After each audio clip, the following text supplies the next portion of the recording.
स्वागत है आपका अपने YouTube चैनल में।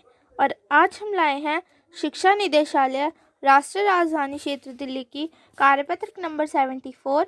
डेट है जिसकी 21 जनवरी 2022।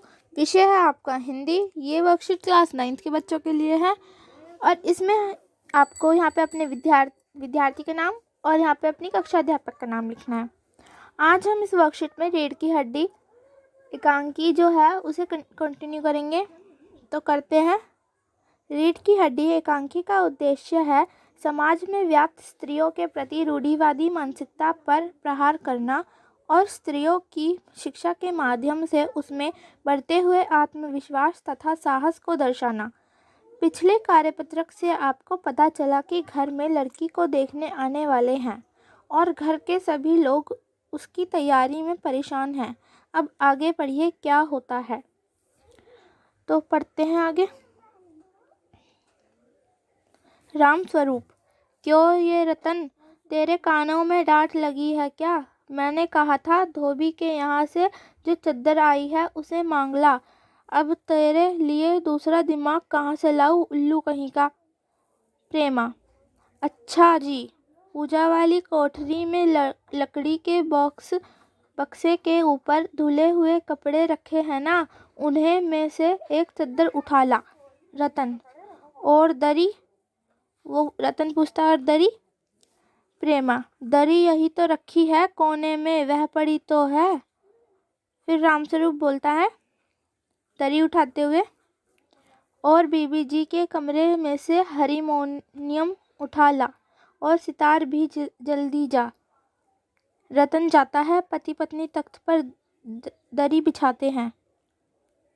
प्रेमा, लेकिन वह तुम्हारी लाडली बेटी तो मुंह फुलाए पड़ी है। रामस्वरूप, मुंह फुलाए? और तुम उसकी माँ किस मर्ज की दवा हो, जैसे तैसे करके तो वो लोग पकड़ में आए हैं। अब तुम्हारी बेवकूफ़ी से सारी मेहनत बेकार जाए तो मुझे दोष मत देना। प्रेमा, तो मैं ही क्या करूँ, सारे जतन करके तो हार गई।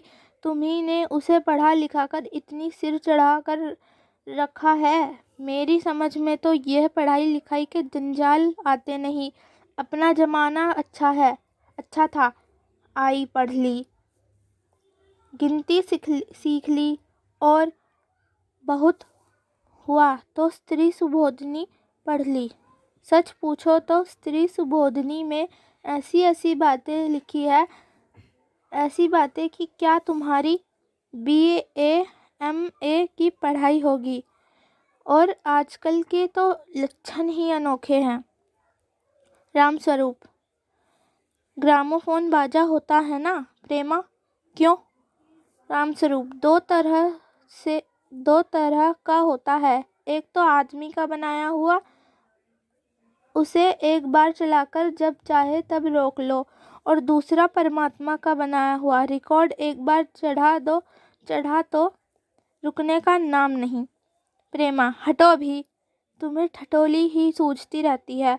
यह तो होता नहीं कि उस अपनी उमा को राह पर लाते। अब देर की कितनी रही है उन लोगों के आने में। तो ये थी आज की आपकी वर्कशीट। अब अगर अभी तक आपने मेरे चैनल को सब्सक्राइब नहीं करा है तो प्लीज़ मेरे चैनल को सब्सक्राइब कर दीजिए और वीडियो को लाइक कर दीजिए। तो नीचे हमें दे रखे हैं 3 बहुत इजी से क्वेश्चंस। तो करते हैं इन क्वेश्चंस को। फर्स्ट क्वेश्चन है, मुंह फुलाना मुहावरे का क्या अर्थ है?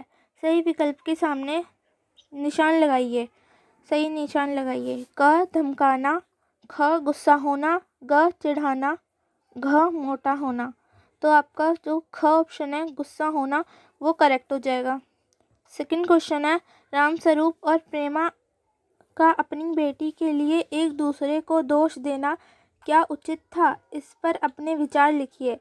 तो करते हैं इसका आंसर। तो फर्स्ट क्वेश्चन पे आप गुस्सा होना पे टिक कर लेंगे। उसके बाद सेकंड क्वेश्चन का आंसर करते हैं। रामस्वरूप और प्रेमा का अपनी बेटी के लिए एक दूसरे को दोष देना बिल्कुल अनुचित था, क्योंकि उनकी बेटी उमा पढ़ी लिखी थी और पढ़ना लिखना कोई गलत काम नहीं था, इसलिए उन्हें अपनी बेटी का साथ देना चाहिए था। तो ये आप सेकंड क्वेश्चन का आंसर कर लेंगे। उसके बाद थर्ड क्वेश्चन है हमारा, प्रेमा का लड़कियों की पढ़ाई लिखाई के प्रति कैसा विचार था। तो इसका आंसर करेंगे, प्रेमा का लड़कियों की पढ़ाई लिखाई के प्रति अच्छा नज़रिया नहीं था। उसका मानना था कि पढ़ लिख कर लड़कियां सर चढ़कर बोलने लग जाती हैं। प्रेमा का मानना था कि ज़्यादा पढ़ने से लड़कियों के लक्षण ही अनोखे हो जाते हैं, इसलिए लड़कियों को बस इतना ही पढ़ना चाहिए कि वे स्त्री सुबोधनी पढ़ सकें। तो गाइस ये थी आज की आपकी वर्कशीट। अगर आपको वर्कशीट समझ में आई हो तो प्लीज़ मेरे चैनल को लाइक कीजिए और सब्सक्राइब कीजिए। Thank you guys, bye bye.